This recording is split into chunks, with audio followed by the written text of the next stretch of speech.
Hello, I'm really excited to introduce to you the new HoneyBook client portal and how you can set it up for yourself and in your own accounts. Real quick, the client portal is a little different than what you typically see. Right now, currently, this is me inside my HoneyBook project. This is a demo account.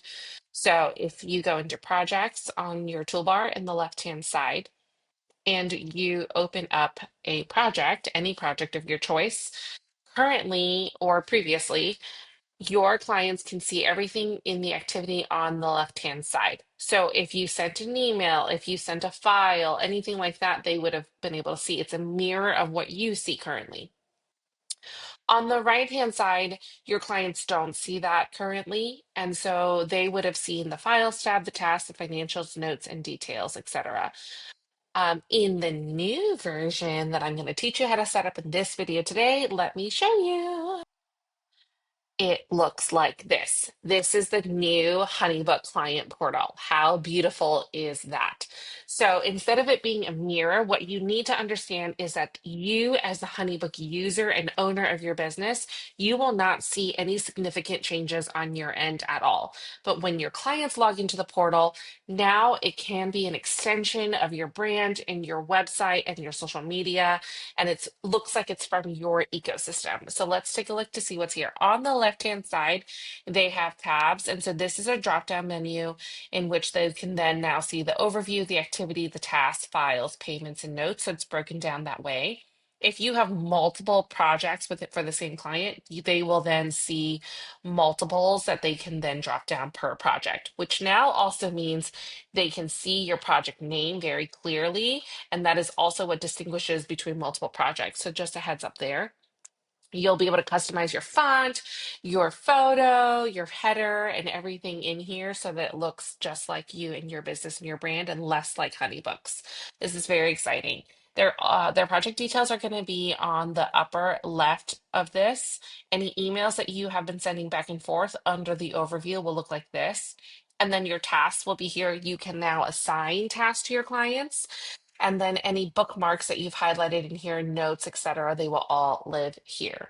This is awesome and definitely a new way for your clients to log in.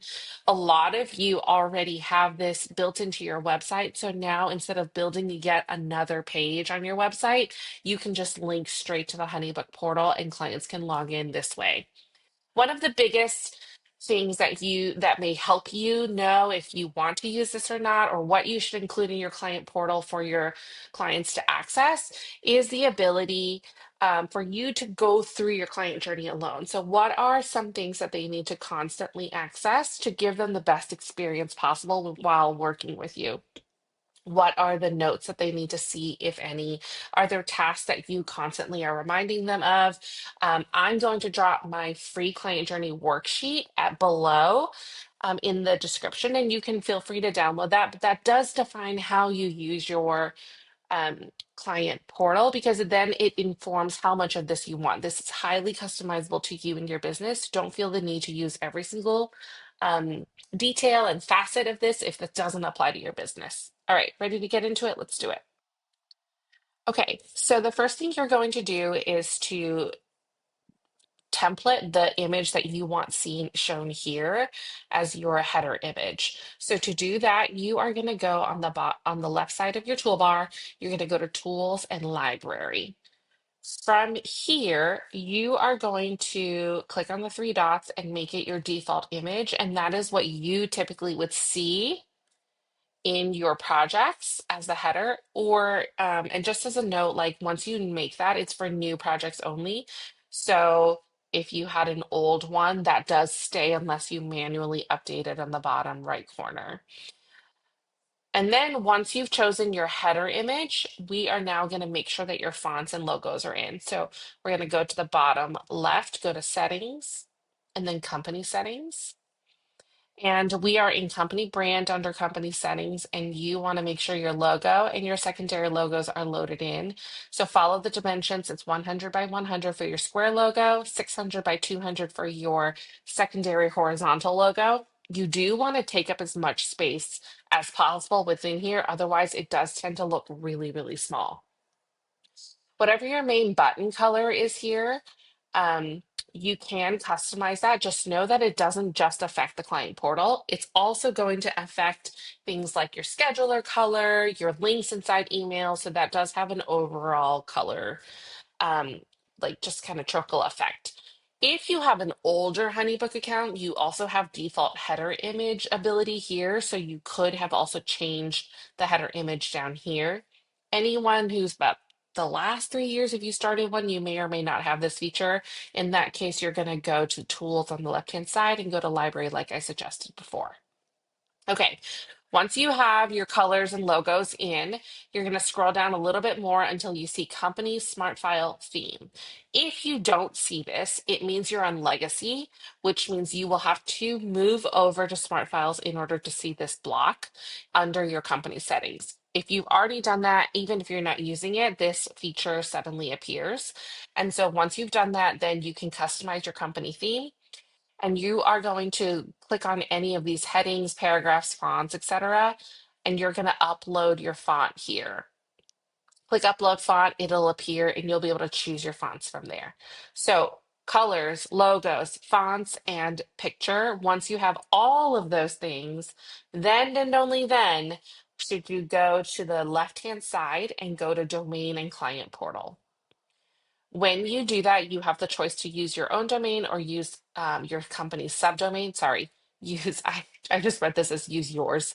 Use HoneyBook's domain, or you can use your own subdomain. Either is perfectly acceptable. That then dictates your client portal link. So this is my demo account. So mine is typically I use my subdomain. But if you use this, just know that if you want to edit that, you can only edit it 2 times in your lifetime. Choose carefully, check for typos. Once you scroll down, this is your client access. So essentially, this is your default setting of whether or not you want your clients to be made aware that there is a client portal. Just to be very, very clear here, the client portal does not disappear. It does not go away.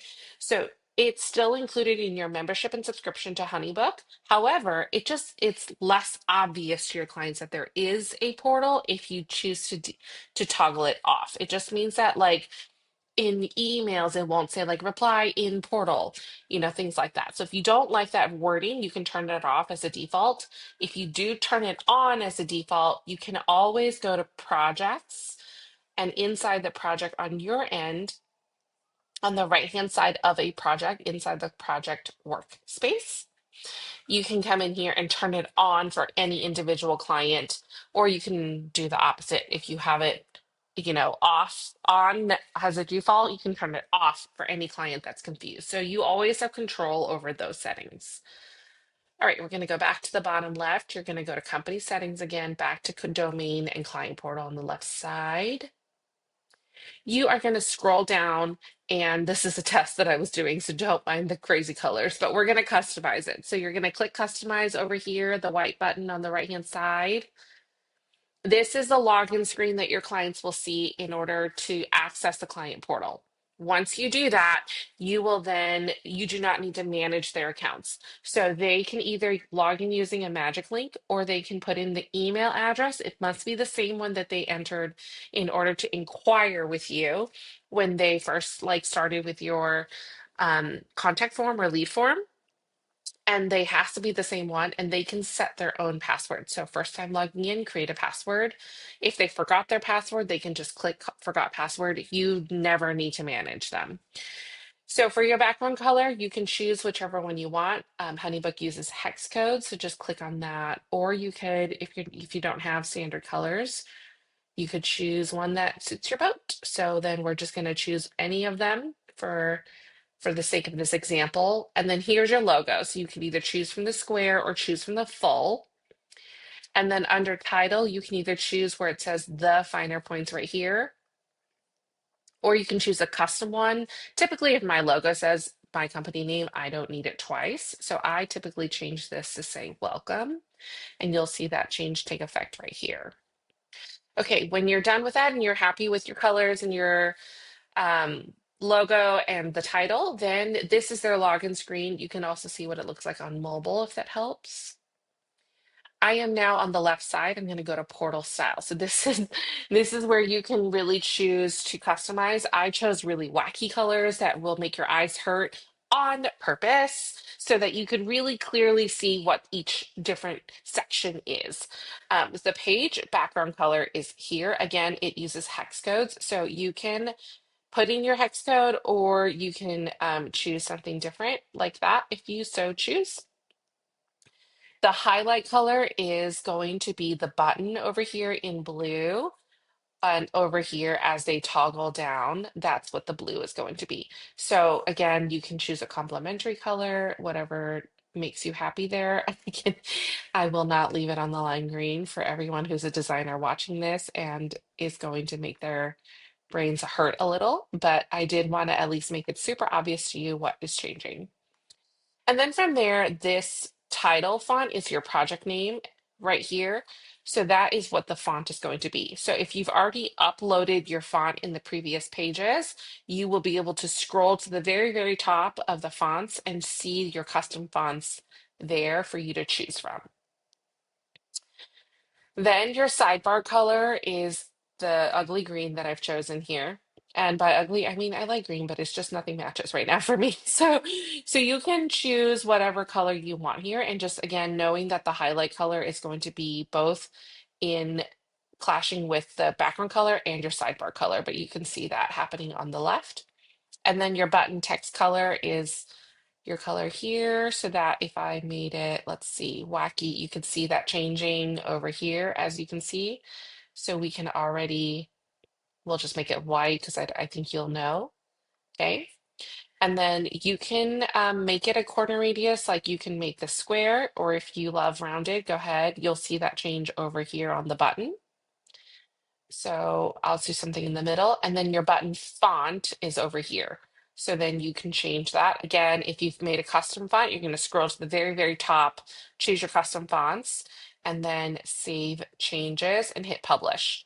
Once you do that, in order for you to see what your client sees, you will need to create a test project or a templated project. Some people have a template project where everything lives and then they can import to different projects. So once you've done that, you will then copy your link and open a new window in which then it will you'll log in as the client. So choose an email address for the test that's not associated to your HoneyBook account. Otherwise, it's going to get really, really, really confused. A couple of ways that I use the templated account. One is, or just in general, one is I preload tasks. And so then if I preload a bunch of tasks and I give the task here, on the right hand side, I add it to the grouping. Then when I have a new project, when I have a new lead, this is a manual add, but it is really useful. You would essentially open up your new lead, and if you had a grouping of tasks, what you can do is, oh, I already did it, this one. I'll choose a different one so I can show you. What you can do is then say, this was anticlimactic. Please hold. There it is. So here's your tasks. You're going to import your tasks, and I'm going to choose to import from that test project that I made, that templated project. And then it's going to let me preview. I'm going to import them, and then they will all live here. I can set the date and assign it to my client if I so need to. And then you will need to click on the three dots to set when you want the reminder. So if I say I want this date, I want it due in January and I want it due at 9 a.m. to your client. So this 9 a.m. is your account time. Then you can assign it to your client. And then you can set the reminder to remind them a day before or an hour before that it's due. Then they would log in to the portal to then essentially mark that it's due, that they did it. And so you can just do that if you so want to. The other thing that we do a lot is we will come in here, and again, this is manual for now. You can go to their HoneyBook forum and upvote. I think a lot of people have been asking for this to be templated, but right now it's manual. You're going to go to open up the project manually, go to attach and add a bookmark. When you add a bookmark, you can then put in, like, for example, this client journey that I was telling you about, you can put the link in here. and then I can say free, and it's for everyone in this workspace. I'm a HoneyBook Pro, I'm a systems architect.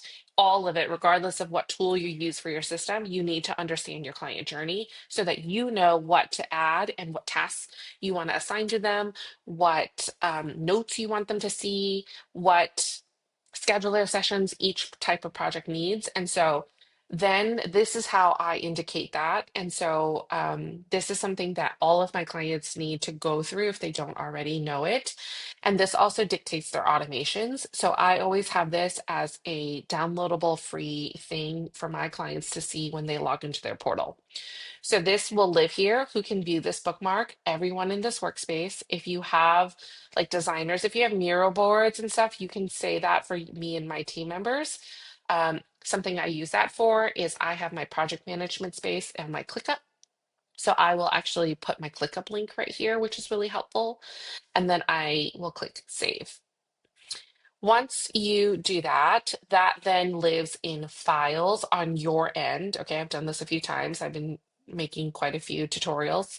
I put that in files, and then under notes, if by default the notes are not visible to your clients, okay, but if you had a note and you wanted to make it visible, for example, any HoneyBook note taker recordings or any meeting notes that you took, questions that they answered for you, you can just make sure that the eyeball doesn't have that line through it just by clicking on it. And now it's visible to them. So now with those components, you have notes in here, you have tasks in here, you have bookmarks and files in here. If you were sending proposals and invoices, they would also live in files. And therefore, they would all show up in various places in the client portal. So let's go back to that demo. So based on what we all just inputted in here, the tasks would show up right here as soon as they log in. The bookmarks would be on the bottom left. That's where the client journey I just did. Any notes that you share with them, anything from the note taker session, you can always make that visible to them under notes. And then any files that they had, proposals, invoices, questionnaires, they would show up here for you, and all emails would show up here. That's under overview, and then they could always toggle into each individual one to then use it that way and see more. I hope this was super helpful. You can always book a free call with me to see how we can work together. If this is not something you decide that you want to do yourself, I'm always available to kind of offer an audit or offer a consultation or even do it for you. Let's chat, and you can find all that information in the description below. But thanks so much. I hope this was helpful.